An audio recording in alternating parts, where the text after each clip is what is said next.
Hello there, film fans, and welcome back to Movie Astrology. Yes, we like a break.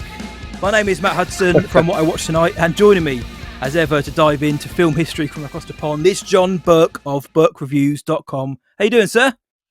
I'm excited to be back on Movie Astrology because I prepped this year a long time ago, so I've been waiting to talk about these movies for a minute. But yeah,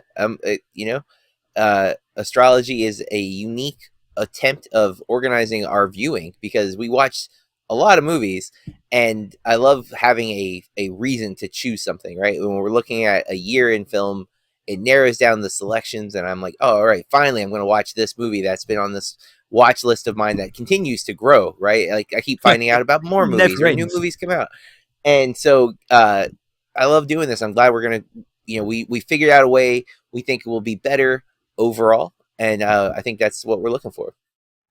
Yeah, previously we did it once every 3 years. We used to do it fairly regularly. We tried to do it once every maybe quarter, every 3-4 months, and we would cover an entire year in film in about 2 hours, and we packed as much in as we could. So now we had a little chat the other week because we've wanted to do this for so long. It's just life and schedules got in the way. So we thought, how can we bring it back? That's going to be fresh, something that's going to keep us excited, because we enjoy watching films, but we want to enjoy telling you guys all about it. So we think we've come up with an idea that works. We're happy with it, and I think you guys will be as well. But JB, other than the fact that we're now on video and you can see us, Astrology is an audio and a video podcast. Do explain then the new format going forward, because you have had some pretty big changes. Major changes, because before, like you said, it was 1 year, full episodes, sometimes 2 hours, sometimes longer. That was part of the reason it was hard to schedule, because we knew we were going to be on a podcast forever, and we have to take bathroom breaks. Like it was a lot. So new structure, we're going to do a monthly episode. So we're going to break a year down into parts. So the main focus, the driving force of Movie Astrology has been the top 10 by domestic box office. So domestic, my side, domestic, not Matt's side. Right, it is domestic, not worldwide. Some years we go worldwide, but then some of the years, like maybe some of the older years, wink wink, are generally domestic. But when we get into the more contemporary times, it's worldwide. But so that's what's going to pick the 10 movies that we focus on for the series. So think of it like that. We're going to do a series based on a year. Matt will tell you what year we're doing here today in just a moment.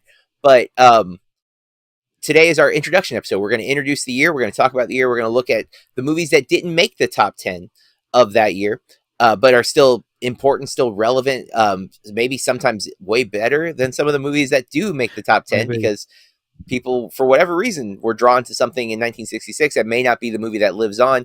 We will remain to see if, does Avengers Endgame live up to the hype 20 years, 40 years from now? So we'll look at, in this episode, movies that were from the year that did make the top 10. And then the next 5 episodes will be 2 movies at a time going down the top 10. In some cases, we will have seen both movies. But most of the time, Matt will see one and I will see the other one that we are talking about for the episode. So we're going to be kind of recommending to each other whether or not it's worth our time. Should you spend time? Now, slightly different for this one, because when we started planning for this year, we were still doing the old format. So I went all in on the top 10. I apologize. But in the upcoming episode, so basically, you're going to get 6 months per movie year, right? That's the ballpark. 6 episodes at least, planned currently to do a monthly record. And we're going to be breaking down the best of the year based on box office. So listeners, strap in. We will tell you ahead of time what the episodes are going to consist of, so you can, if you want to watch with us, so you can come to the episode knowing. We will keep it mostly spoiler free. I think that's how we've always kind of done it, but not the same. Not like when we do the Bloody Awesome Movie Podcast, where we're doing a new movie. We definitely want to keep it spoiler free. These movies vary in how old they are, obviously, but depending on the year, some of these are quite old. And if you really wanted to see them, you could have. I would have done now. But that's the gist. That's the new format of astrology. We'll go introduction episode, then 10, 9, 8, 7, 6, 5, 4, 3, 2, and 1. and then the year kind of will wrap up. What was our favorite? What was the best of the year? Um, you'll kind of have a sense of that now, probably with the intro, but like by the end, we will have a final decision, and then we'll announce the next year, and we'll start the cycle. So, astrology will become hopefully a much more consistent pod for you to listen to Yes. and watch, which will this is a new thing for both of us to really do video. So um it'll probably grow and change, and maybe I'll actually put a little bit more effort into my backdrop. Looks um good. but for now, this is what we're doing. So um Matt, what year is starting off the new format? To start off the new format, JB, we are going way back in time. 1966 is going to be the year that we look at for the next 6 episodes, next 6 months. I'm looking forward to this new format, JB, because now we can actually focus on at least one film a month each, if not two. Now like John said, we might both watch the other ones. Joyce, we may not, but it focuses that watch list, which is ever growing now. And it's in a way for us to educate ourselves as well. We obviously want to talk to you guys and give you guys our opinion on the films of 1966, but we're in no means experts. We can't sit here now and say, we know every film, every actor, every director, everything that ever came out from this year. So a lot of the time we're educating ourselves, and it's quite nice to be able to organically share that with each and every one of you. And 66 wasn't a year that I thought I was overly uh, knowledgeable about until we sat down and started looking at some of the films.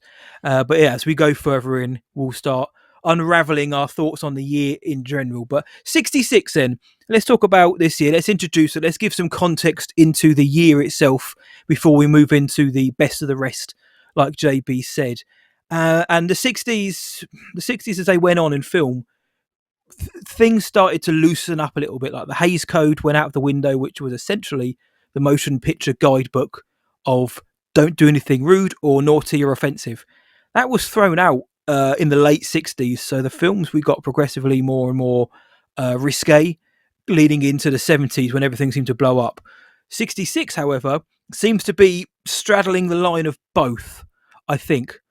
Early That seems fair. impressions are that it isn't the most kind of bonkers risque year of all time, but it isn't. We're not looking quite at the golden age of Hollywood films here from a decade or so before. But in this year, Paramount Studio was floundering. Maybe they couldn't pay their cast and crew. I don't know. But Gulf and Western Industries bought Paramount, and Robert Evans was made the studio's producer. And he then went on to produce Rosemary's Baby, Love Story, The Godfather, Chinatown.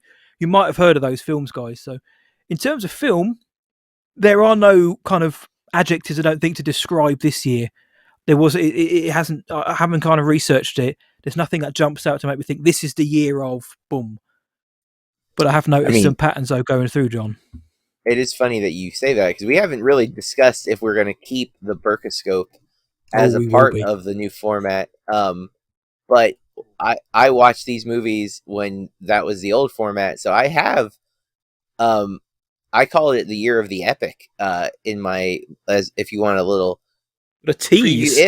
if we bother with it. I don't know, it might be the thing that fades out, it might be the last thing we say for the year, who knows. um but listeners who have listened to the astrology, that was always kind of the joke. That's why we called it astrology, is that we would assign like the Chinese astrology, a specific thing for the year, which started getting daunting to keep track of, because we did many episodes. So like I was like, wait, what, We did I did. already call something that? Like We've done uh 20 odd episodes. If this is your first one, guys, we have done about 20, at least 15 to 20 episodes of astrology already. I think I'm pretty sure it's quite a lot. But John, yeah, we can't lose the Burkoscope, surely we can't. it's a little easier because we'll have time to build up Six to it. months. But yeah, who knows. They're always kind of silly and whatnot, but yeah, so I mean, there's a lot of epic type movies in this year, especially in the top 10. Where they're hitting the lengths are very long. Like I don't know if film stock became suddenly cheaper, and they're just like, yeah, let's just make Mm, 3 hour long movies. It doesn't matter. Which, cyclical, that's happening again right now, but that's yeah. digital the same. It's, you can make a movie as long as you want now. It doesn't matter. A lot of the films in the 60s actually the production moved to the UK because it was cheaper because of Mm, studios' problems. Again, it's cyclical. Studios are having problems in Hollywood. So they came to the UK because of production, and we've always had a fantastic film DNA in this country, certainly on the technical side. And studios knew they could make big budget, big picture films, and yes, big runtime for a lot cheaper. There's tax breaks as well. They weren't spending as much money, and yeah, some of the films are quite long. Yeah, which Uh, again we'll get to in the top 10. But just 23 episodes exist of movie astrology. So yeah, Damn. we were quite a bit. So if you want to get caught up, you can do that as well, listener. But remember, the format will be different now than it was then. So, but one thing that we're trying to keep some of those little touches. We would talk about the year in general. So is that what we're doing now? Yeah, kind of Um, what just to give context to the year, any kind of major milestones or moments in history, sometimes silly, but generally kind of the big moments, just so to keep a touch on where we are on the year. Because if we're just talking film, that's cool, but sometimes certain films can be reactionary to what's going on. It may not be yeah, enough time, but context. sometimes they can be. So, what's happening in 1966, JB, outside of film? Well, talking with London Evening Standard reporter Maureen Cleave, John Lennon of the Beatles, you might have heard of him, it's kind of I heard of famous, him. stated, "We're more popular than Jesus now." They would also play their last live show as a band this year at Candlestick Park, San Francisco. Um, I just Wow. recently, this is not for this year, but I just recently watched Hard Day's Night, just getting through the Criterion stuff that I have access to, and very enjoyable film. I like that quite a bit. I don't know if you've ever seen Hard Day's Night. I have. I have. Are you obviously as an American, guys? You might not notice I'm British. John's American. That there Yeah, is the catch of the show. The Beatles are just synonymous with British culture, not even pop culture, just culture. Are you a fan of the Beatles? I know you're a music fan. I am. My uncles were both really big into the Beatles, so when I was like 12, they really schooled me. And then I don't remember what year the one album came out, where it was like their number one Yeah, yeah, hits, the like all Red. on one Yeah, album. That was a really important album for me because of 97. money. It was hard to get all of the old CDs and stuff, but I could get that one and listen to that, which was like 20 something Mm. songs too. So it was. Yeah, But I had a cassette tape that my uncle made me, like a mixtape of Beatles songs. And Day Tripper was always one that I really liked a lot, partly because of the guitar riff. That was one of the first guitar riffs my uncle taught me to play. George Harrison. Uh, so yeah, big. I would say I would like to say I'm a big fan. I'm probably more of like a casual fan who likes specific songs a whole lot, but yeah, Yeah, yeah. definitely a fan. Same here. Yeah, same here. I like the Beatles. I think it's some people say it's heresy to not like the Beatles. I like the Beatles. I think there are many better bands. I think there are better bands from the era out there, British bands as well. But I'm not going to get into a fight with any music fans out there right now about that. But I mean, the next few do kind of have a British tone to it before we move over to the States. You might have seen the film Legend, Tom Hardy, Ronnie and Reggie Kray. Yes. Very good film. But in this year, 66, Ronnie Kray shot gang rival George Cornell at the Blind Beggar pub in Whitechapel in East London. Cornell died in hospital and Cray was convicted 3 years later in 69. But this was the kind of big downfall now of the Crays, which that film, Legend, I thought that film was really very good, actually. I think Tom Hardy is so good in it. And I struggle sometimes to separate that, his portrayal of certainly Ronnie, that wasn't quite what he was like in real life. He was an absolute, you know, crackerjack, but I smile when I think of Tom Hardy's portrayal, and I'm not sure I should be smiling when I think of what the Craze did. But yeah, big moment in British history that was.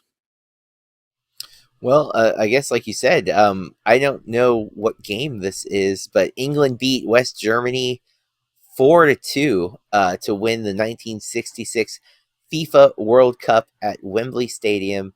So this is tennis, right? Because that's where Wembley is. Yeah, that's right. Yeah. Now this Uh, is soccer, as you guys call oh, it. okay. Real Yeah. sport. But big to win the World Cup. Is it win? Yeah, right. Yeah. It's the only Um, thing we've won. And we still go on about it. Still. hey, what World Cup's what every 4 years? Yes, so yeah, every 4 years, it's a big one. The United States are getting better, but the women's team have always been historically better, but not this year. Sorry, Yeah, soccer not fans this in the year. States. I did Let's see move that away headline. from Britain. Let's move away from Okay. this earth. The Soviet Union, those guys launched Luna 10, which became the first space probe to enter orbit around the moon. And of course, a couple of years later, we would land on the moon. So there's the start. Soviet Union kicking us off. And most importantly, the old Flintstones aired its series finale on the ABC network in the USA, but Dr. Seuss, How the Grinch Stole Christmas, premiered on the CBS network, beginning an annual Christmas tradition that still, to me, uh, a staple. The animated I knew Grinch it. Stole Christmas is a favorite. I've watched it. I have not watched it every year, but I've watched it most years. Mhm. Going up as a kid, and Jim Carrey's did take over for a little while there. Not, I know it's Ron Howard's, but Jim Carrey as the Grinch. Um, Even though it's much longer, but it is, it I like Jim Carrey in that a lot. So Yeah. Yeah, I know the Flintstones is old, but it makes me feel that bit older now, and I think it finished in '69. I remember watching it as a kid, and that would have been in the 66. late '80s when it would have been '66. Sorry, I remember watching it in the late '80s when I was a kid and thinking, "Wow, this must be fresh and new." And it was only 20 odd years old then. Not anymore. Man, does it make us feel old? Sorry, JB, Yeah, as well. You've got another year on me, a year or but two on me. the amount of reruns I grew up watching and thinking it was like new is very high. Um, I mean, so many. Like, I think Scooby Doo is the same way. I think a lot of the Hanna Barbera cartoons, the ones we grew up watching in the '80s, were repeats. That for us they were new, but they existed. And of course, I grew up watching the Adam West Batman, and in my head it was like this is now, but it was very much not now. This is cutting Um, edge, shark repellent spray and all that good stuff. so good. Yeah, but Yeah, those are the big moments from the year 1966. yeah, culturally. But of course, you mentioned growing up, JB. People must have been born in this year, and we like to just run through the bigger names, big in film that were born in the year. So, JB, who entered the world in Well, 1966? oddly enough, 1965 was a year of abstinence, so nobody. There were no. We have some big names actually. Some really, some I would never have guessed Oh, are the same age. That's one of the things I like looking at this. I'm like, no way, yes, those two people are the same. Here we go: Billy Zane, Zack Snyder, Helena Bonham Carter, J.J. Abrams, John Cusack. See, no way, dude. J.J. Abrams is no way the same age as John Cusack. for the next one. Um, James Gunn, yeah, I mean, wild to me. Selma Hayek, who is making all of these other people look so old by comparison, she does not Oh, look that does like not she look is. our age. Looks Um, great.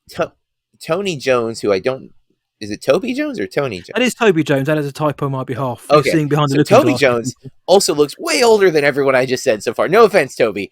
You look great, but you look a lot older. You've been playing old the whole time I've known you, right? Like that's He's as always an got a actor, he's cardigan like, on. Doesn't help him, does it? yeah. Adam Sandler, mind blowing. John Favreau, David Schwimmer, which if you've seen recent images of David, he's looking like he's his age, and Kiefer Sutherland. This list is insane to me. Like, no way they're all the same age. It seems impossible. Like, and some of them you've known forever, and others like feel brand new. Like, I know JJ as a director to me doesn't really pop until early 2000s, but he's been in the industry since like the late 80s, early 90s. But I still think Yes. of him as so much younger than apparently he actually is. And I would say I haven't seen him recently, but like when he was doing Star Trek, he doesn't look like he's almost 20 years older than me. Like he looks like he's my Yeah. age. So Hollywood. So I'm just trying to work it out in my head now. So 65. So these guys now will be 58 on the year that we're recording. 58, knocking on 60 years old. If you ask me how old is JJ Abrams, I am not so old. Maybe even John Favreau. But I'm not saying 60 years old. Nope. Certainly not Sam Hayek. Zack Snyder as well. Zack Yeah. Snyder. Yeah. I mean, Dawn of the Dead's 2002, right? Like, so Yes, that's when I kind of become aware of him. of Wouldn't have thought, course. like, man, it's wild. And Helena Bonham Carter, Fight Club was the first time I was like really aware of her, um, but still, like, yeah, it's wild, man. Like, seeing these names on the same list, like, and James Gunn, his hair's like gone a little gray recently. Like, I feel like, Mm, which I just thought that was a dye job, though. To be fair, I didn't realize he was almost 60 I because know. again, like a lot of them, I've only known him really for like the last 15 years. So yeah, wild to see some of these people being the same age. Where like Kiefer I just feel Sutherland, like I've known my whole life. He's been yeah, yeah, yeah. uh, Lost Boys and stuff in the '80s. Like he's just existed. So It's It's crazy. just looking at the list. It's making again. It's the second time now. We probably shouldn't have brought this show back because it's making me feel old in comparison. Because I Mm, think because you're right. You think yeah, Dawn of the Dead. Zack Snyder. That was 21 years ago. Billy Zane. You got to think going back to Titanic days, 1997. And yeah, yeah, time hasn't stopped for us either. So yeah, and great list of names. And you can the big filmography list. Yeah. and the awards that stack up with that list and is the legacy there. But we also like to obviously just pay honour to those who left in 1966 as well, those who passed away. And there are four names this year, and there are four names who are very, very, very have got a huge legacy, shall I say, for different reasons in Hollywood. The first person on the list is Buster Keaton, very, very famous actor from the golden age. He received an Academy Award, an honorary one, in 1959. Montgomery Clift, who was one of the original method actors in Hollywood, of course, a technique which gets derided by some, loved by others, but Montgomery Clift is one of the OG method actors. Hans Dreyer, who was the Oscar-winning art director on Frenchman's Creek, Samson and Delilah, and the classic Sunset Ah, Boulevard. I've seen that one. And the big name, John, is Walt Disney. Walt Disney What did passed he away do? in 1966. You've heard of him. He did a couple of sketches once that a couple of people seem to really like. Mm. He let's talk about let's throw a fact out there. He holds a record for the most Oscar awards earned and nominated by just one person. He's won 22 Oscars from 59 noms. So he's got 26 Academy Awards, 22 competitive. He's got 4 honorary, in case anyone's worried about my maths there. 3 Golden Globes. He's got an Emmy Award as well. But it's the name that's synonymous with, well, with everybody. Everybody has known or has had their lives touched by something Disney at some point in their life, whether it's the cartoons, whether it's the films, whether it's the park, whether it's toys at a lunchbox, cuddly toys. You know, Disney is everywhere. You cannot escape it. And Walt Disney, whatever he may have been like as a person, the legacy in terms of film is damn near unrivaled. And of course, you know, it's still going on today. Disney's out there clearly, but the fact that we're Owning talking everything. about him 70, 60 odd years later almost, and Disney is still going strong financially, having a bit of a rough year, but still going so strong and leaning a lot actually on the Disney of old. A lot of remakes, a lot of live action remakes of things which maybe came out post Walt Disney's passing, Yeah. but very much leaning on his legacy. So big name to pass away this year, alongside the other three, of course. Yeah. And Buster Keaton this year means a lot more to me. I'm glad, having watched his filmography over the last year because of the Blank Check podcast, I have a lot more love for that actor and the man. I actually also listened to an autobiography audiobook about him. So like I really went deep on the Keaton. Um and so yeah, sad. I mean, he lived a pretty good life, especially like the way he lived his life, because he was taking some major risks, and I believe he was quite the smoker, as most were in that Yeah. era. So um yeah, just it's always sad when people pass, but he did live. All of them lived a pretty good life, and of course, Walt Disney could come back because I believe his head is frozen. Is the legend right? Like, or in Jesus, yeah. fact, yeah. And I'm sure So, they could find a way to scan and deep fake that somehow, John, oh, as I'm is sure Disney. Gareth Edwards has some ideas. Oh. Check out the BAMP in the coming weeks to find out about that. But so that's the kind of there's some background on the year. This week, because we've explained the new format. Usually by this point we'd be already been on our next segment, but we do like to look back at the year and just kind of almost educate ourselves a bit. And there's a few moments in there, like the Beatles and John Lennon saying we're bigger than Jesus. You can't think, wow, that was that year. And again, it's something we all know about. So now let's move Mm-hmm. on then to what will become the main part of these introductory episodes going forward. And it's the best of the rest. It's the notable releases, the movies that fell outside of the top 10 highest grossing films of the year. And these are based on that was based on figures from the numbers.com or Box Office Mojo or any reliable adjudicator of box office figures. This year it's all based on the numbers.com because of the Yeah. age. And the first movie I'm going to talk about is one of the biggest films in history, at least in terms of genre for the Western, and it didn't do well enough to be in the top 10. I mean, that doesn't mean it didn't do well. I didn't look at, like, maybe it's number 11, but it's when I look at this year, it is one of the biggest films of 1966, Yeah, and it's the good, the bad, 100%. and the ugly. I mean, you have obviously Clint Eastwood. This is a staple. If you've ever the score for this movie, who's I'm not going to know the dude's name, but directed by Sergio Leone. The Ennio spaghetti Morricone, isn't western. it? What's Say it one more time because I didn't hear that. Ennio Morricone. I believe that is correct. I'm trying to look. Oh boy, Letterbox is not like being Doesn't condensed. like it. Yes, Ennio Marconi. Yes. It's one of the most iconic scores. It's been used time and time and time again. Features that incredible duel. Well, it's more than a duel because it's three guys, but it's like a duel. I Just the love that standoff scene. in the desert with the iconic score. I had not seen this until we were prepping for this episode, but it was one that I'd been on my list. I've seen. I've The Western genre really grew on me over the last 6 years. It was a genre I used to just shrug off, and now I really appreciate the genre. Don't love every single one. A lot of them don't age well.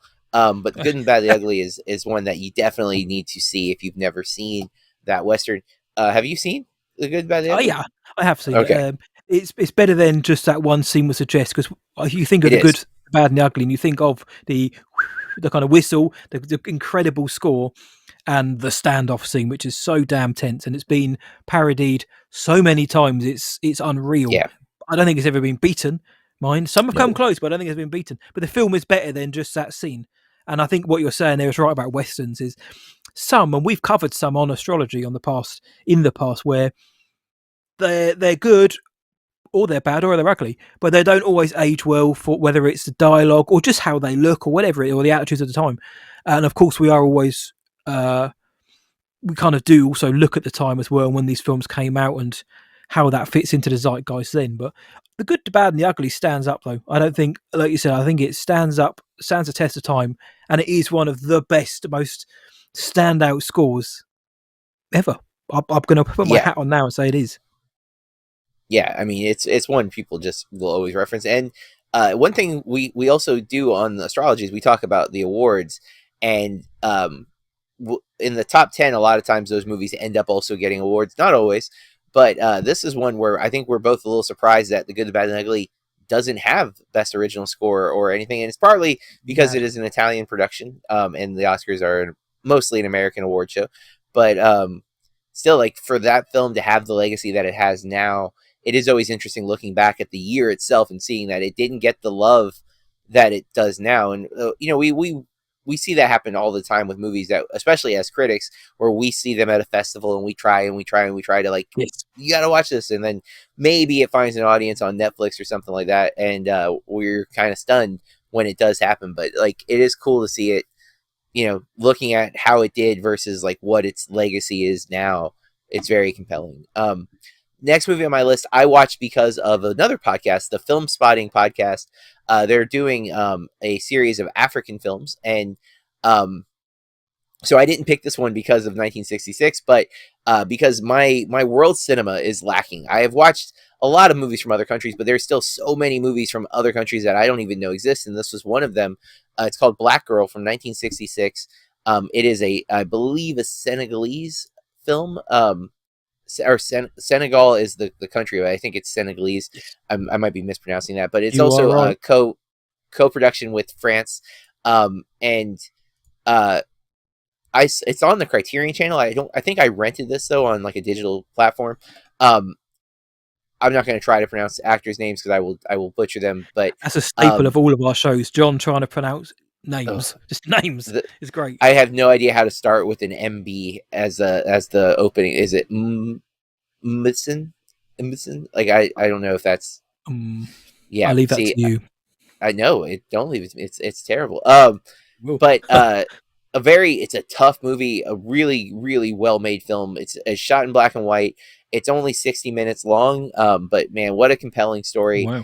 I was not aware of what I was getting into, so when some scenes happened, I was like really shocked, especially because it is from 1966. But yeah, if you have access to seeing this, I recommend. I think it was on. Oh, it's saying it's on Max, the one to watch for HBO. So that's how I watched it. Yeah, I would check this out if you have access to it.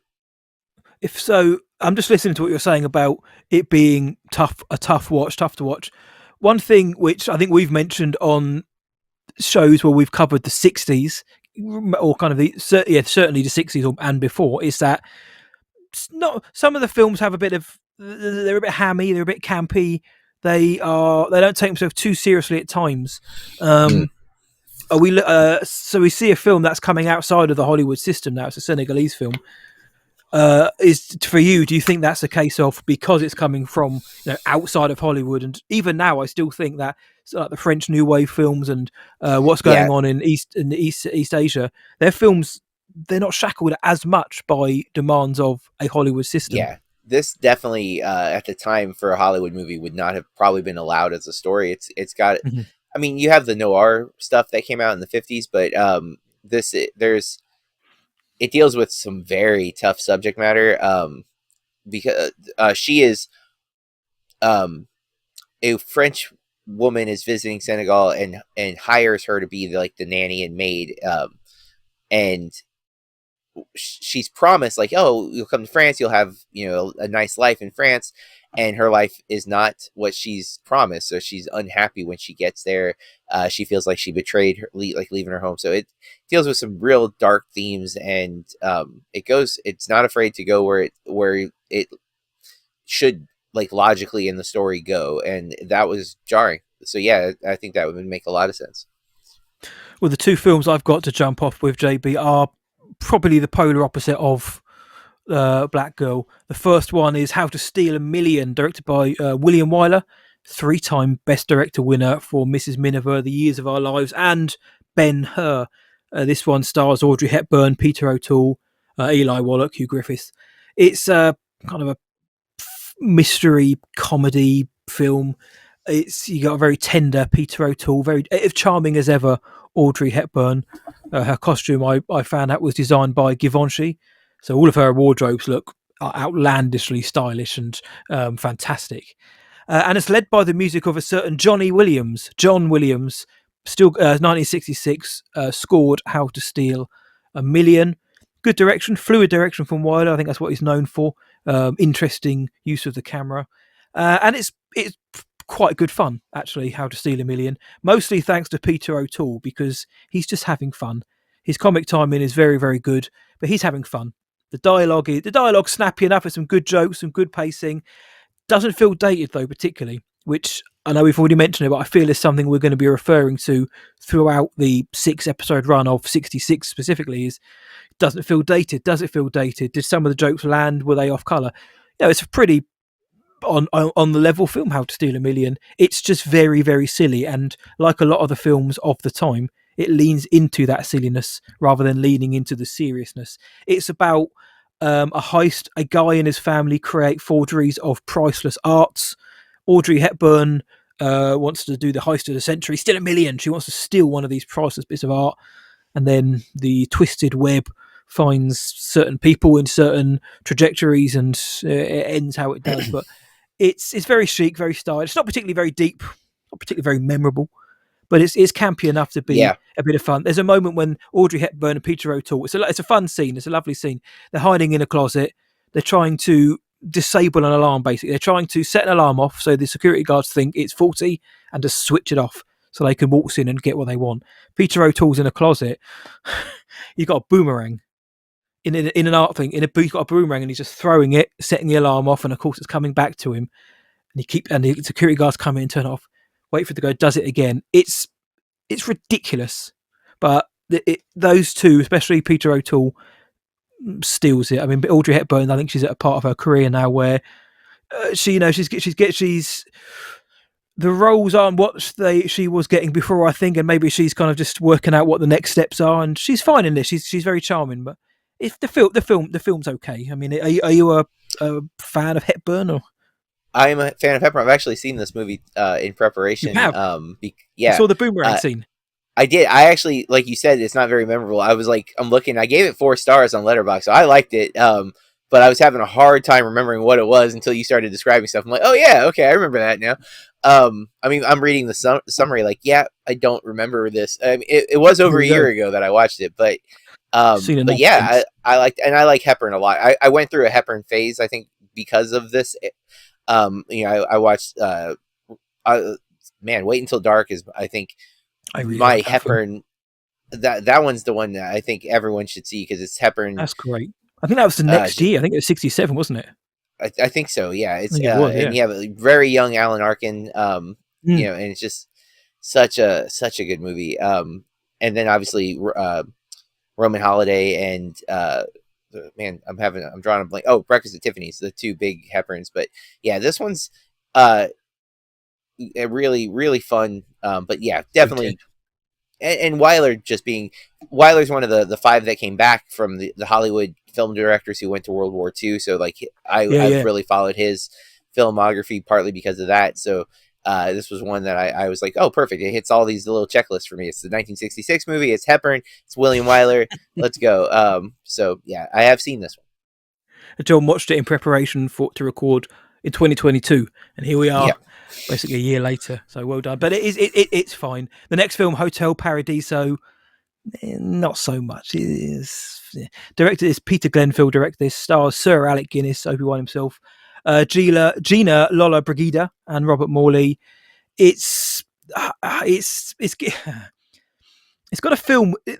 The plot, I mean, it's not an original plot. It's been regurgitated so many times since, but it still feels very kind of this era. A husband, plots to spend the night with his neighbour's wife because she's really attractive. Because his wife and her husband are going to be away, so they both decide, well, let's go to the Hotel Paradiso. So they go there, but unfortunately, the husband turns up and he's there. He ends up being there, and the shenanigans throughout. It reminds me of a film I can't remember. I think Shirley MacLaine was in it. We covered for I think it was 67, which had pretty much the same plot, and it was within a year or two of this film. It was better than this one. This film is it's fine. It's not particularly very funny. It certainly isn't very good. I think the performances are ropey to say the least. And it's funny because Sir Alec Guinness is fine because about a decade before he played the same character on stage at the West End. So he kind of had lived with that character night in, night out for however long its run on the West End was. So he kind of had a grasp on the character, but kind of felt like he's in a different film because of it. But it's not. It's a comedy which wasn't particularly very funny, and it's not one which I will be rushing back to see. But it's a name that Hotel Paradiso. It's a name I'd heard. I've been aware of this film for the longest time, not just because of Sir Alec Guinness, but just never really got around to it. And now I have. Probably won't do again. But, is this one of the ones you checked out, or did you? Nah, Nope. Nope. It I was wouldn't. not on the I wouldn't. immediate watch list. I wouldn't. I won't. I will save myself the struggle. But I will recommend the next movie, The Fortune Cookie, which you can't deny a Billy Wilder film, and then you get Mm-hmm. two expert comedic legends, Jack Lemmon and Walter Matthau, teaming up for a non-odd couple, and I think they did a couple other films before the Grumpier It Old did. Men return in the 90s. Um, I had to order this on DVD because it was not streaming on anything at the time. And I was excited when it came in because I really like Jack Lemmon. I older movies, young Jack Lemmon, but old movies to us. I tend to really connect with. Like I love The Apartment, Yeah. the Odd Couple. Man, there's so many movies that he's just incredible in that are not going to come to me right now. But I've always liked Walter Matthau. I just saw him in something where he was a bad guy. I don't remember what It's it always when was. you need Oh, to it's remember. Barbara Streisand. It's a musical. You mentioned it on Not. the BAMP, and I've I forgotten did. what I'm it not is gonna called remember what it because is. you were quite impressed by Barbara Streisand. I do I remember. was. I like that a lot. Whatever that was called. But yeah. So this one grabbed me. I immediately was like, oh, I gotta check this out because I like Billy Wilder. So ordered it and really liked it. Man, it's a lot of fun. It's not their Nice. best film together, but it is really good. It definitely plays on their strengths. Mathau's kind of a jerk. He's a like an ambulance chasing lawyer. His brother-in-law is Jack Lemmon. Um, gets knocked out. He's a cameraman for a football team. I forget which team. It's a major part of like the plot. I think it's the Bears. and he starts a lawsuit, and Jack Lemmon doesn't want to sue because he just likes his job, but his ex-wife is suddenly concerned for him, so he has a chance to win her back. So he kind of goes with it for this reason. So easy. Yeah, so such an easy one. Very simple setup, but it's really entertaining. And how the plot keeps elevating and twisting and turning. It's good filmmaking. It's just really fun. Nice, nice. Yeah, I know that was one you wanted to check out, and I definitely think you should. I will do. I like cookies as well. I mean, in a fortune cookie, you get to learn what might happen. I It's then jolly. caught 7 women. Did you? With I Oh, the caught film. them in a net. Ah, No, the movie. Anne Bancroft, who is in The Graduate, yeah. if I'm not Yes, mistaken. Yes. she is. Yeah. And among other movies, of course, but that's where I first saw her. And then it's John Ford, another of the 5 came back directors. Big And names. honestly, for me, it's a Ford film that I like more than a lot of his other films, because there's some John Ford films that I'm just like, nope, didn't like it. But this one kind of connected. It's in a mission in China in 1935. A group of women are preyed on by Mongolian bandits led by warlord Chief Tunga Khan. Obviously, not going to be the most sensitive film because that's not Ford's mo. But No. Bancroft is really good in it. She's a strong, independent female character that I thought was pretty refreshing for the era. And there's some good stuff in it. I wish I remembered more. It's been a minute since I watched it, but I did like it. Nice. Then the one I'm going to talk about now, I didn't like, and I just watched it, so I know more about it. But I was looking at the list of movies from 1966, and I was like, what haven't I seen? What catches my eye? Yeah. And I saw Daisies. It's called Daisies. It's way more avant-garde than I tend to connect with. It's a lot of like the screen will just be blue for like, not like it'll be people, but they will be blue for some reason. And the girls are obnoxious. It says 2 teenage girls, but teenage is like they're adults. I hope. They're both named Marie. Oh, They decide that the world is spoiled, thus they'll be spoiled too. So they just act like spoiled brats in some insane moments and things. Like they fight over stupid stuff, and the movie does some weird things. It's not bad. It's not my style, and I didn't really click with it. And I was definitely like, okay, please end, please end. And I found them intolerable. Like they're kind of supposed to be, but that didn't make me want to keep watching. I just wanted the movie to end. And it felt like it never would. It was only 76 minutes, and I was just like, oh man, this is way too long. man. But again, I think for some they would like it, but for me, it was just not my vibe. No, I'm absolutely not going to check that out then, John. Thanks for Yeah, turning me off from that. you're Frankly. welcome. A couple of films I saw now, John. I've got 4 more. 2 here. Harper, directed by Jack Smites, starring the guy from the Caesar salad dressing, Paul Newman. Paul Newman, Lauren Bacall, Julie Harris, Arthur Hill, and Janet Leigh. And it is. I said there wasn't many trends, but I also said, or is there? Because I noticed from watching a lot of films just from this year that there's a lot of films that kind of play off of James Bond and the kind of legacy that James Bond had already started to leave. The spy films have a kind of a bit of a wink and a cheekiness to them. And they don't take themselves too seriously. And Harper, along with another one I'm going to mention, is similar to that. Now, this isn't quite as camp as the James Bond films of those eras, Harper, but it's more of a distant cousin to something like The Big Sleep rather than James Bond. But Paul Newman's having a blast. He's so cool in this. Talking of ham, everybody else is hamming it up. Lauren Bacall isn't really given a lot to do, and when she does, her alongside Julie Harris and Arthur Hill, they decide to eat the scenery. They put on a napkin and they chew that scenery right up. But it's got some decent drama in it. It's got some good action to it. It's a breezy film, and it's better than some of the Bond films that came out at that time. And it's the films like this live and die for me by the leading actor. Usually back in these days, it was your leading man. Paul Newman is effortlessly watchable in this film, which made it a little bit more enjoyable for me. But no, Harper, very, very, very decent. I'm not going to sit here now and say I think it's outstanding, but I think it's very decent, very solid. And I'd recommend it for a watch.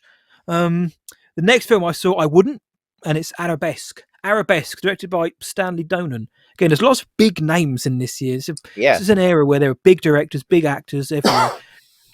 Gregory Peck and Sophia Loren star in this, and it's another Oh wow. oddball spy comedy, and it's not very good. It's not a very good oddball spy comedy. It's not particularly well written. There's a few times during it, actually quite a lot of it, I had no idea what was going on. I was just confused as to how do we get to here? What are you doing, and why are we doing this? And it's not because I'm daft, though some would say I am. I was generally, I just don't understand what's happening here. Um, the performances aren't very good. The score, I think it's Henry Mancini. That's a solid score. You get points for that. But it's just, it's a guy, Gregory Peck's character is a professor of ancient hieroglyphics in Oxford. He has to expose a scheme involving a Middle Eastern politician, and he's got to find things about hieroglyphics, and somebody else, a mystery guy, is also trying to do that, and then the mystery guy's wife now seems to want to actually turn coat and aid Gregory Peck, but is she actually going to aid him? And I don't know. The film was as confusing as I've just made it out to be. It's not very good. Wouldn't recommend. Not one of Stanley Donen or Gregory Peck or Sophia Loren's finest. Henry Mancini's score, I enjoyed that though, but yeah, one decent, one not so much there. Also, to throw in as well, I watched Seconds. I actually only watched Seconds the other day. Ah. Seconds is a horror film, and this is a horror film which has got a bit of infamy to it. I don't know if you know this or not, John, but it's Hmm. directed by John Frankenheimer. But this we keep this show family friendly, so it scared the living hell out of Brian Wilson from the Beach Boys, and Oh. it's the film that scared the living daylights out of him, and he thought that the film was a kind of an unsubtle dig at him, because one of the guys is called Mr. Wilson, and he said and he literally said to Brian Wilson, "There's a beach in the film as well, so come on."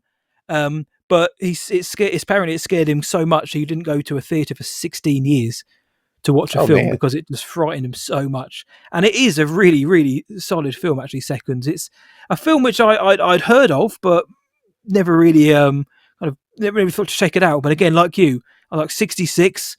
It's got a bit of infamy to it. I'll check it out now. And yeah, I really enjoyed Seconds. You know me, I'm a horror fan anyway. John knows that, and any listeners know that horror is my jam. I mean, this is more of a thriller, but just getting a Oh. synopsis. An unhappy middle-aged banker fakes his death and gains a new look and identity thanks to a mysterious company.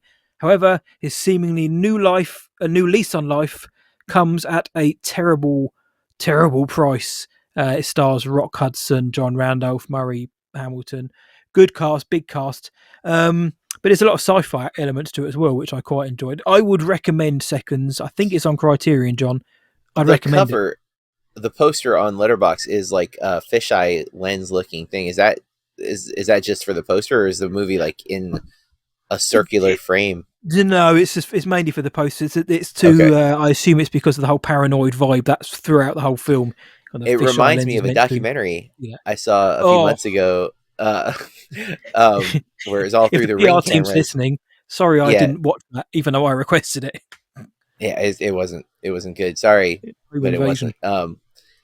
Interesting idea, not well executed. But Seconds, Seconds very good though, was John. on my watch Recommend list, it. so I might have to make an effort to watch that one. I recommend that one. What about yourself? What else have you been checking out? I know you've got a few more. So my last three, I'm going to go with a film I didn't like, but is like an iconic film of the era. A lot of people really rave about. It's called Blow Up, Yep. and it's I can't say his. It's Michelangelo Antonionis. It feels like a This is fake name, like fantastic. macaroni. Beefaroni. Michelangelo Beefaroni's first British film. I will say the thing I liked about it was I feel like Austin Powers riffs on him, because like when he's taking That's funny. pictures, a lot of it feels like what Austin Powers is doing. So I was like, oh, that must be what this is. Where because James Bond doesn't, from my experience with Bond, he's not taking pictures of the girls that he likes. And No, he's done so other much things. of the Austin Powers are clearly from the not Dalton.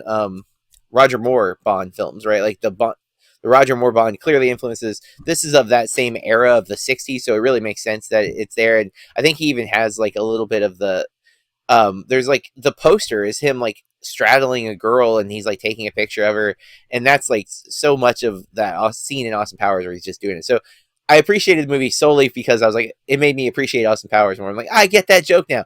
Um, but it's I don't know, man. Like there's a movie that Ford Coppola did. I think it's Ford Coppola. Now I'm not sure. I'm doubting myself. It's not Ford Coppola. No. Brian De Palma. Sorry, wrong. Right era, wrong Same era. filmmaker. Yeah. Blowout with John Travolta that I think Yes. is incredible. In Yeah. Yes. Blowout, Yes. he's a sound guy. He hears something and he becomes obsessed. Same thing here, except with the photography. He takes a picture of a model. He thinks he sees a murder happen.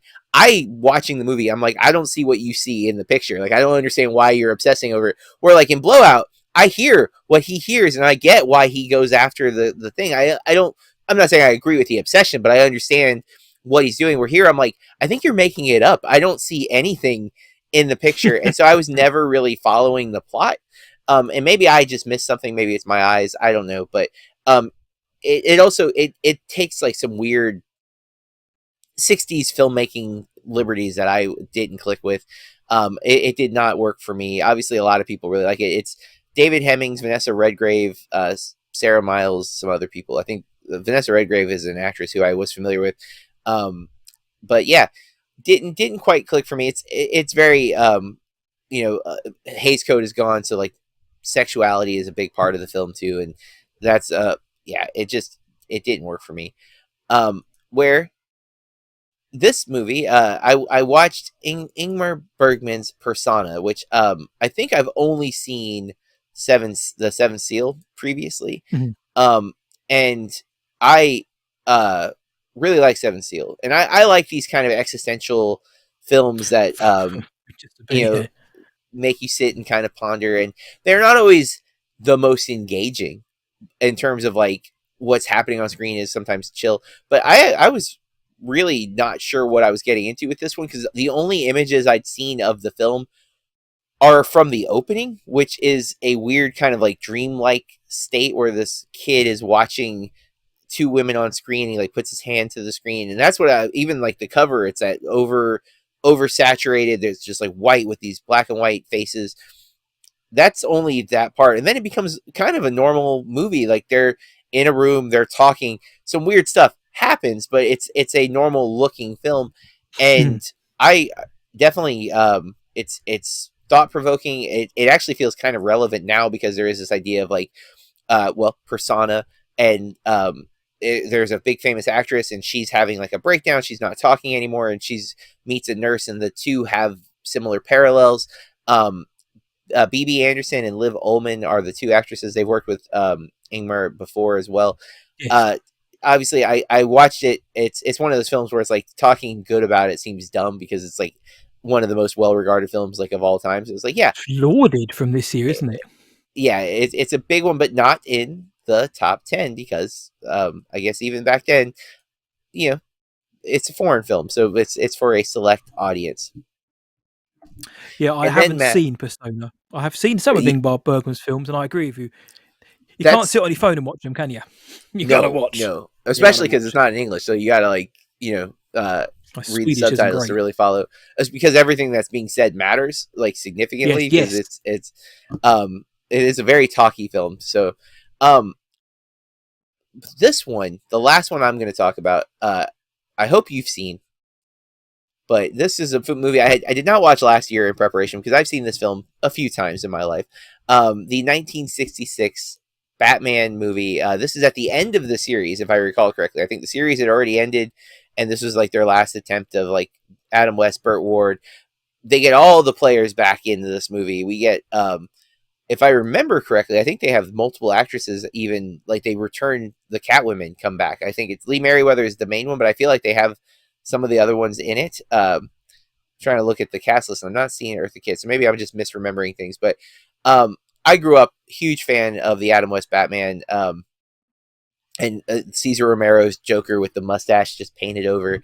Uh, you know, we get Frank Gorshin's Riddler, Burgess Meredith as Penguin, Alan Napier is Alfred, and the Neil Hamilton, maybe arguably like the worst Commissioner Gordon, in that he just seems like he is the most incompetent police officer, um, compared to like and Chief O'Hara, which Chief O'Hara has never been brought into the movie. So James Yeah, Gunn, there's no. let's bring Chief O'Hara back. Love to see that.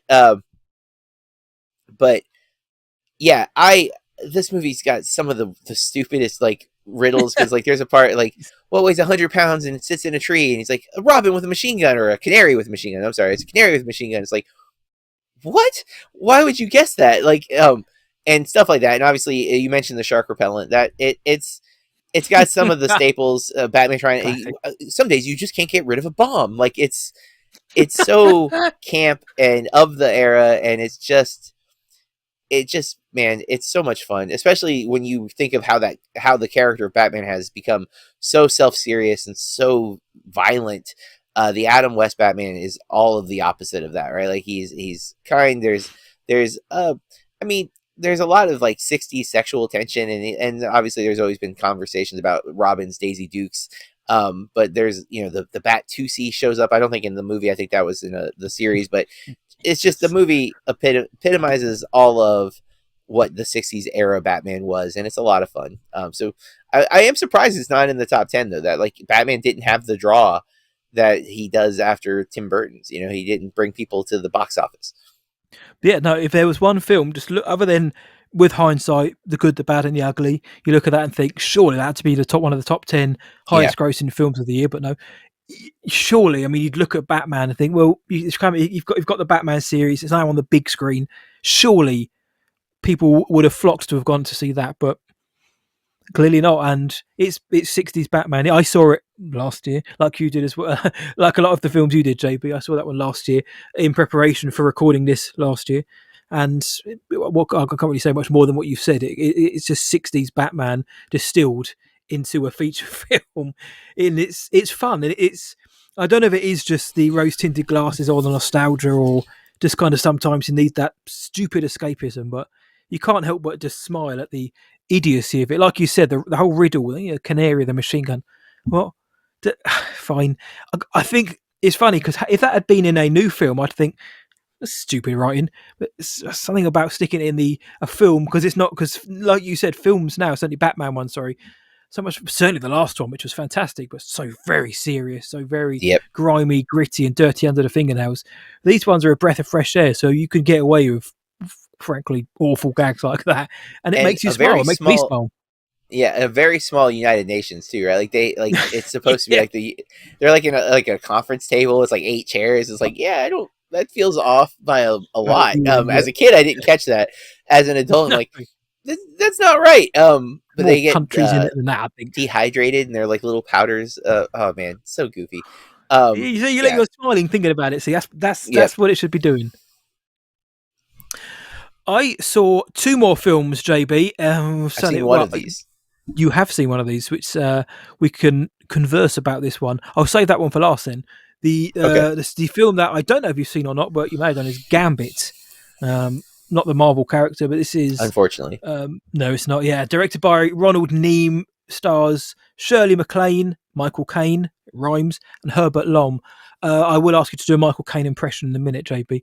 bloody. But again, it's another fun, daft spy film. It's riffing off of that genre. It's ripping off of the Bond films. Caine and MacLaine work very well together.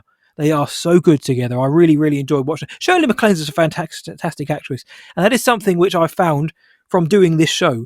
Is pre-astrology, I knew Shirley MacLaine. I'd seen a film or two here or there in film studies, but actually sitting down and watching it for the purpose of talking about it and being invested. So many actors out there who, for me, have flown under my radar, and one of them would be Shirley MacLaine. I think she's great, and she's fun here. Michael Caine is very good. My name is Michael Caine.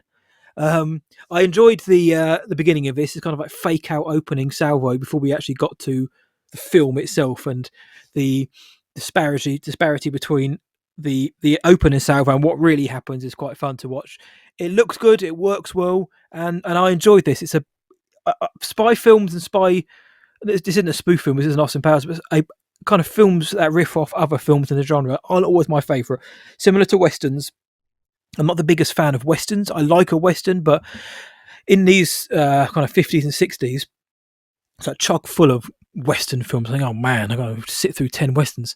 And similarly with this year, I thought, oh man, the more of the films I'm watching seem to be these riff on spy films. But this one was a very decent one, and watching it, it is a film that, seeing its qualities and seeing who's in it, surprised this one didn't sneak into the top 10, especially when we speak about the top 10. And that isn't a foreboding threat of, oh my god, we've got 10 awful films to watch. But I'm looking at the films in there, and I'm looking at this one, and I think I'm surprised it didn't make its way in there, just on the power of it being such a decent film. But yeah, Gambit, I enjoyed that one. I'd recommend that. Michael Caine had a busy year this year, but Gambit Yeah, I was didn't going to make say that. the top 10. The one we've both seen though, JB, of course we've both seen it, Torn Curtain, directed by the legendary Alfred Hitchcock, starring Paul Newman and Julie Andrews. And this, to me, felt like a film. I know I'm certainly not the only person to say this, and I'm not going to lay claim to it, but feels like Hitchcock is getting to the point of his career now where he's adapting a bit more. He's trying to adapt with what's happening around him. I don't think this film is as Hitchcocky as his other Hitchcock films have been. I actually don't think it's anywhere as good as some of his other films either.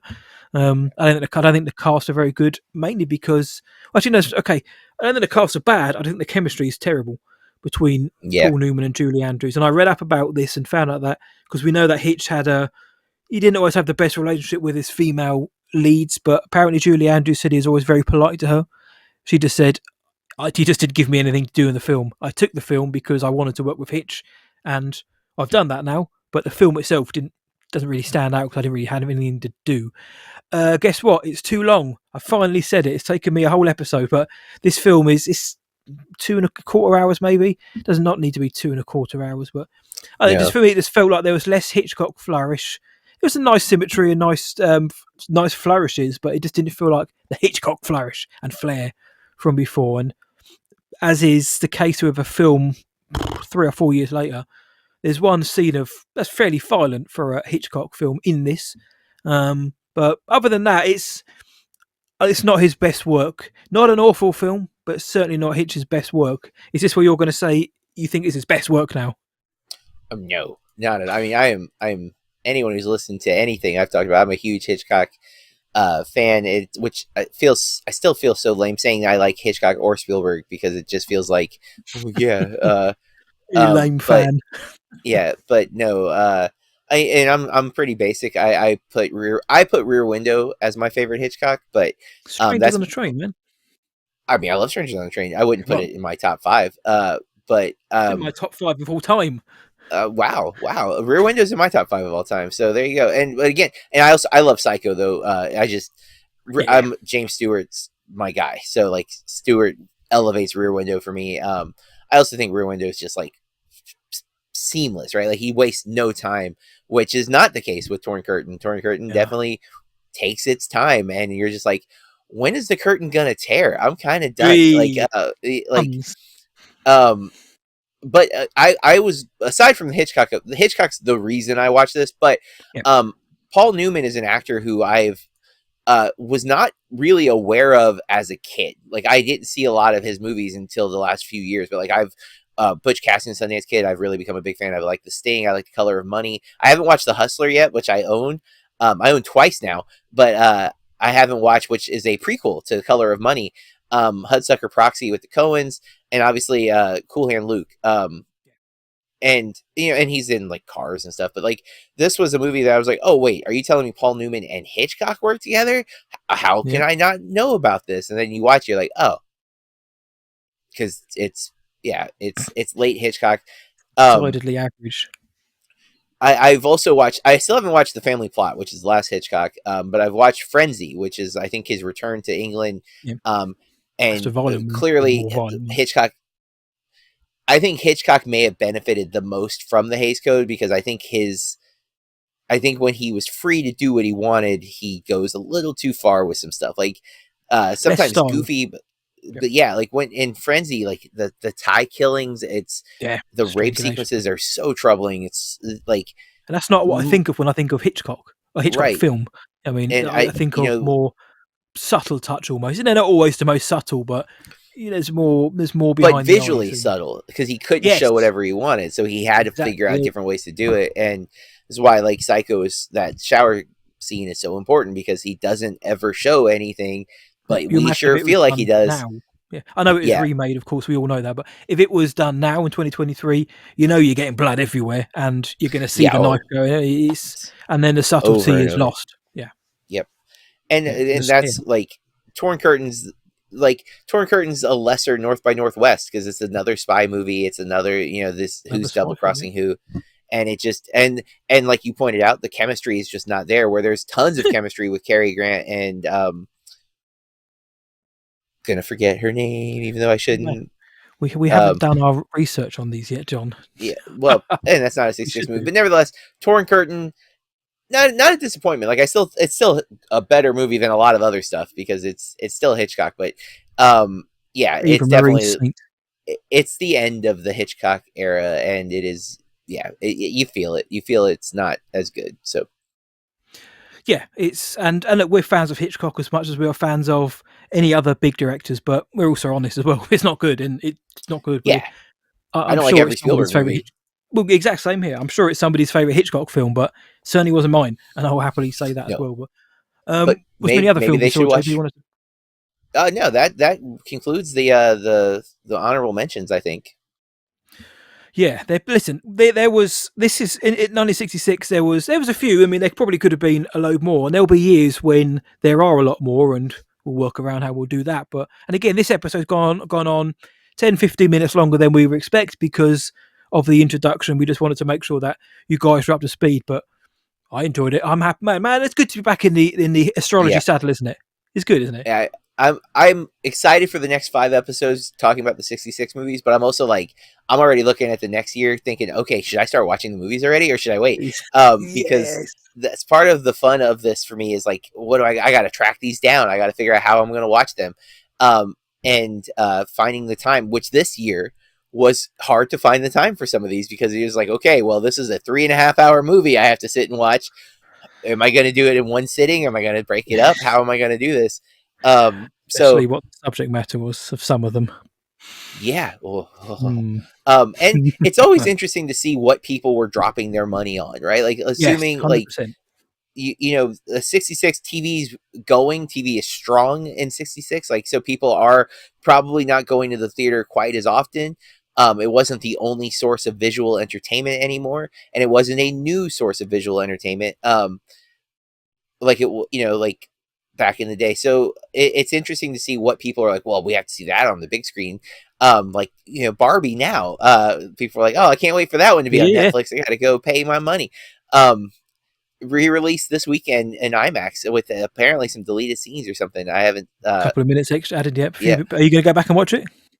I don't know. I don't have an IMAX near me, so I don't know if they Uh, are playing the extra scenes in the non IMAX. But I am curious. I'm definitely going to buy it.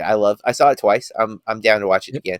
I'm just John. Um, but yeah, so our next episode of movie astrology, we're gonna be talking about movies 10 and 9 on the top 10 list, which are, I'm assuming these are in order: Alfie and the Professionals. So 10 is Yes, sir. Alfie, 9 is Professionals. um Alfie, another, as you mentioned, Michael Caine starring role, and it's kind of his role. It's a movie that Yes. they tried to use with Jude Law. They're like, hey, we'll make Jude Law the next Michael Caine, and my understanding, the remake didn't do well. Yeah. But to be fair, It's Michael Caine. this movie's doesn't age particularly well. You Yeah, could say. I mean, I watched it a year ago, and again, I'm saving all my same. thoughts for the episode. But I watched it a year ago, and I am going to dabble in it again just to make sure that my thoughts Oh, on it are, back. I want to because if I try to do a 20-minute review on it altogether, and I haven't seen it for a year, I'm not yeah. going to know anything. So I'll So dabble in it. But I remember thinking, are we meant to root for this guy? Oh, yeah, damn. But yeah, and I'm like, interesting. Yeah. but yeah, and the Professionals. That's going to be our focus on the next episode. So remember, listener, it's going to be 2 movies. In this case, have you seen the Professionals? I have not yet. Okay, I have seen both of these already. I think I will rewatch The Professionals if you're going to rewatch Alfie. Yes. Um, and The Professionals is a western. And it's interesting because again, I think if you were to say, "Have you ever seen The Professionals?" to your average person, probably not. Probably don't know what it is. But if you say, "Have you seen The Good, the Bad, and the Ugly?" most likely, yes, they have either seen it or know what it There you is go. because of Eastwood. Obviously, not to say The Professionals has some people in it, but um, I I think I like Good and Bad and Ugly more, but I also very much like The Professionals, so I might have to revisit it, and we'll talk fresh about it in 1 month Sweet. for movies 10 and 9. Nice. Yeah, I am going to have to rewatch Alfie because I do now realise I really don't remember much of it. So I am going to rewatch it for all of you guys out there to make sure that the reviews that we give are as informative and as knowledgeable as we hope that they can be, rather than just somebody like me saying, I watched it a while ago. I'd actually remember what it's about. Ooh, I can't remember. Michael Caine's it. No, that's not what we're about here, guys. We want to make sure it's decent. And whilst we might not always remember who was Cary Grant's co-star in a film, we'll give you good reviews of other films, though. But yeah, 10 and 9 next month. Alfie and The Professionals, come along for the ride for that one and join us as we settle into our new format. And on the next episode, we are pretty much going to be jumping straight in. We're just talking those two films for the next episode. So if you want to find the show and follow us, we really would love you to do that and support us. Well, you can follow us here on YouTube as well. If you're watching us, just press that like. Am I doing this right? Smash that like button. Smash that subscribe, and Smash. that's it. You got to smash. You can't just press it, guys. You got to smash. Leave a comment. Hopefully you enjoyed the show. On social media, on Twitter and Instagram, or X and Instagram, just search for Movie Astrology and you will find us on there. John, where can the world find you online? I'm at BerkReviews.com and at BerkReviews on all these social media platforms. And I am whatIwatched.tonight.co.uk, and just search What I Watched Tonight across all the socials, including Letterboxd. And we also do another show, JB, which we've mentioned throughout this show. Yeah, it's our staple. We are the Bloody Awesome Movie Podcast. It's where this alliance began and continues. But astrology is something different because BAMP is new movies, and sometimes they're great, and sometimes they're not. But it's always something that is like in the conversation in the zeitgeist already because it's something. It's the big release for the week. Where astrology gives us the ability to kind of dive back into the world of cinema and gives us a reason to focus in on something. Because again, we're looking at the top 10 movies. I would say for 1966, about half of them are not well thought of, or at least not discussed in the lexicon of film canon. And I probably wouldn't have seen all of the films had we not just looked at the top 10 of this year. So that's why we like to do this podcast, why I've been sad that we haven't been able to make it happen, why I'm excited for this new format, and hope, listeners, that you are too. We want to hear if you listen, you're like, it would make more sense if you did this. We're up for some options, but we want to cover the movies years. The years have been randomly selected, pre-done, mind you. So like we're not going in order. So the next series won't be 1967. It will be who knows. I know, but it will be who knows. It's going up to 2022 as well. Our list does, so it could be any time from like the late 30s maybe to 2022. So it could be any one of them. It's not always old or new. Our old cutoff is 39 as of the moment because it just made sense at the time. Even then, we don't know. Some movies are not available. That's one of the hardest parts about doing this show. When we encounter that, we'll let you know ahead of time. But like some films just don't exist in a way that is viable for us to get access to. This year, everything was available in some capacity. I think digital or DVD. But there's some years where they haven't re-released things on DVD, or they haven't re-released them on Blu-ray, or they're not on streaming. Those we might have to skip, but we'll still talk about them. We'll talk about the legacy. We'll talk about what we can read. But yeah, that's the show, and we really hope you like what we're going to do, and that you stay tuned and you subscribe. Yep, everything that guy there just said, we hope you do. Yeah, and we love doing this show. We will be back again next month to talk about Alfie and The Professionals. Guys, if you want to watch the films as well before, so you have an idea of what we're talking about, because we may or may not get into plot specifics. You probably will do for most of the time for films which are 50 odd 60 years old, because it makes the conversation that bit easier. But check the films out in advance, and then you will know what we're talking about, and you can have that bit more, you can feel that bit closer to John Berk and I. But yeah, check it out. Do follow us, do subscribe, let us know what you thought about the show. Until next time, though, guys, from me, see ya. And from John, Keep watching movies.